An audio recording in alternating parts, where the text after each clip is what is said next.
Well, hello, everybody. This is Dr. Troy Dukowitz of the Commit and Go podcast, where we encourage you to make big commitments, take big action, and create big-ass results in your life and business. Today's topic is this. Just tell the story. Just tell the frickin' story. So here I am. I'm actually on my way to the airport as of this recording. And there's something cool has been happening in our house over the course of the last really few nights, maybe 3 to 5 nights, where for some reason a couple nights ago I just decided to say to my boys, I said, here's the deal, because they want Daddy to tell a story. Daddy, tell a story with your mouth. Like, don't read us a story, tell a story with your mouth, which means make up a story and tell it to us. And so I started this by saying, okay, well, give me a word or a phrase, like say something, and I'm going to put what you say into the story. It's very much like improv, right? That's what people do at improv. So say something and we're going to put it in the story. And so they both say something and then I would tell a story. Now, the problem is that the stories were revolving around poop. They were revolving around pee. They were revolving around poop bombs. You name it. It was just, I mean, they're boys. They're 7 and 5-year-olds and they are fascinated with poop and farts and that sort of thing. So maybe your kids aren't like that. I've been blessed enough to have them, just think it's funny when you say poop and funny when you say pee and funny when you fart. So I digress. So we moved from that game swiftly into Daddy's still telling a story with his mouth, and I went back to what I did a year ago, and it was really cool because a year ago I would say it was the night before Christmas, and I would go through that, and basically when there arose such a clatter, we get out of bed to see what's the matter, and we walk around our own house to see what's going on. And as was the case last year and the year before, we would find the Grinch in our house. Now what's really cool about this is that my son, Wyatt, my oldest, immediately when I started telling the story, said, oh my gosh, Daddy, I remember this.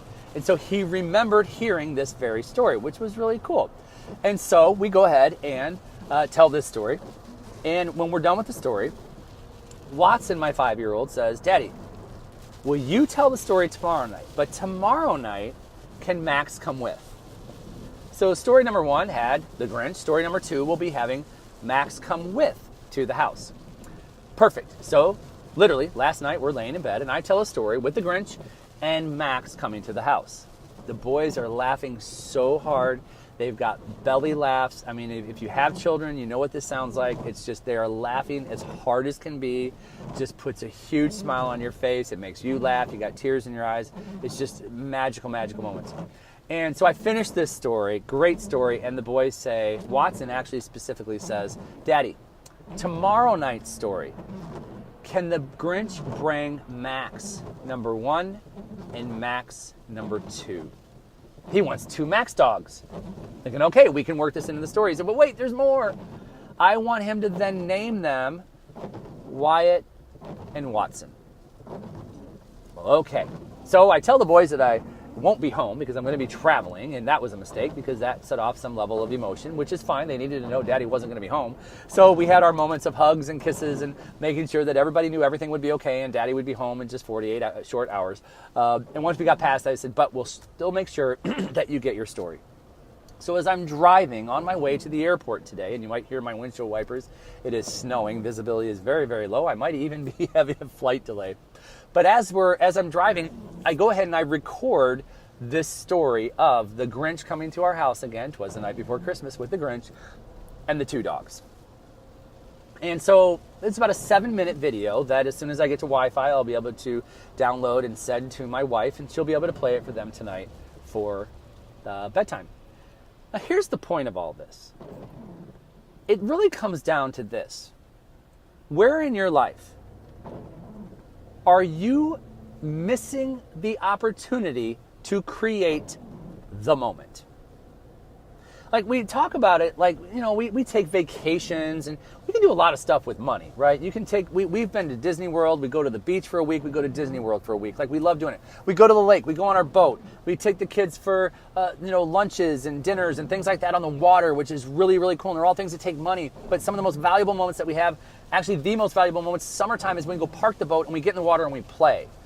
And we chase each other and we have fun. Or we go to the beach and we play with each other and chase each other and have fun. It doesn't take money to go to the beach. It doesn't take money to do these things.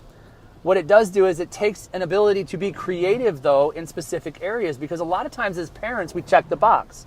Did we read to them tonight? Yes. Okay, so that means I connected.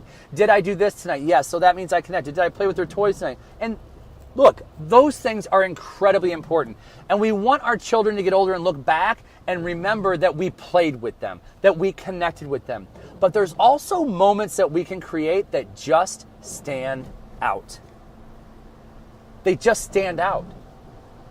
Like this story, me doing a recorded story, I know is going to be a moment that stands out. They're going to be excited that Daddy recorded this for them.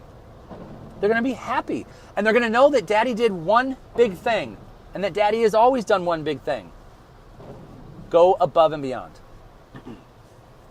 Like that's what we're talking about here, right? I mean, we're talking about creating moments, and when we create moments, we do things that go above and beyond. They're different than what anybody else is doing.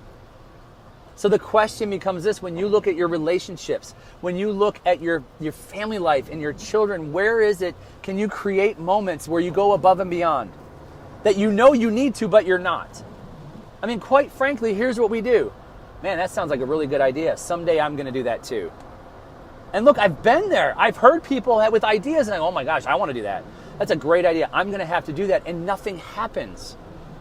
And when we start to recognize that we only have, like, look, as kids, they grow up, and as cliche as it sounds, with them growing up fast, what we know about that is that those moments where we say, yes, someday I'm going to do it, it's going to pass us by if we don't just do it.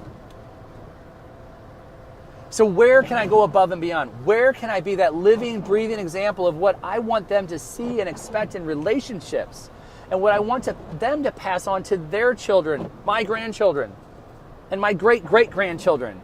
So I have to be the living, breathing example of what I want to see. To paraphrase from Gandhi, I have to be the living, breathing example of what I want to see in the world, and namely what I want to see in my children. So where in your life, when you look across body, being, balance, actually no, screw that. Just screw it, folks. Where in your life, in your relationships, do you need to step up your game? Like, I'm going to narrow it down to that simple frickin' phrase. Where in your life, in your relationships, or who in your life, in your relationships, do you need to step up your game? And if you're already, you go, oh man, my wife and I are great, we're awesome, we're great, step up the game. What would that look like? What would it look like if you doubled down on your relationship right now when it comes to your wife or your husband?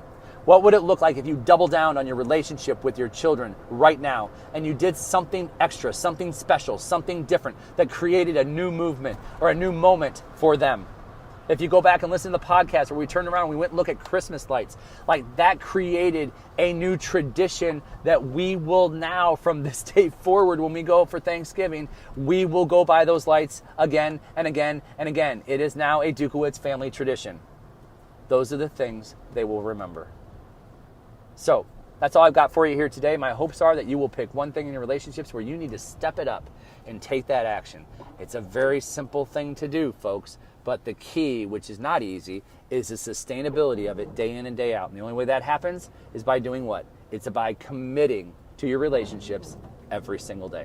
That's all I've got for you here today. I am Dr. Troy Dukowitz. This has been the Commit and Go podcast. Hey, if you haven't already, head on over to Commit and Go podcast, or commitandgo.com, and I've got a free gap map there for you. This gap map is what's going to help you to get from where you currently are to where it is that you want to go, and you fill in the gaps in the middle. What are the gaps in the middle? Well, I'm glad I asked that question. They are the obstacles that are getting in your way. This can literally help us to build a roadmap to your success in 2019. So go over and head on over and upload that right now. And if you feel so inclined and you haven't already, please subscribe and rate and or review and rank me. It helps me with Google and getting my message out to more and more people. Did I say Google? It helps me with iTunes and everywhere else to get out to more and more people. That's all I've got for you here today. I am Dr. Troy Dukowitz. This has been the Commit and Go podcast, where we encourage you to make big commitments, take big action to create big ass results in your life and business. We'll hear you next time. Bye-bye.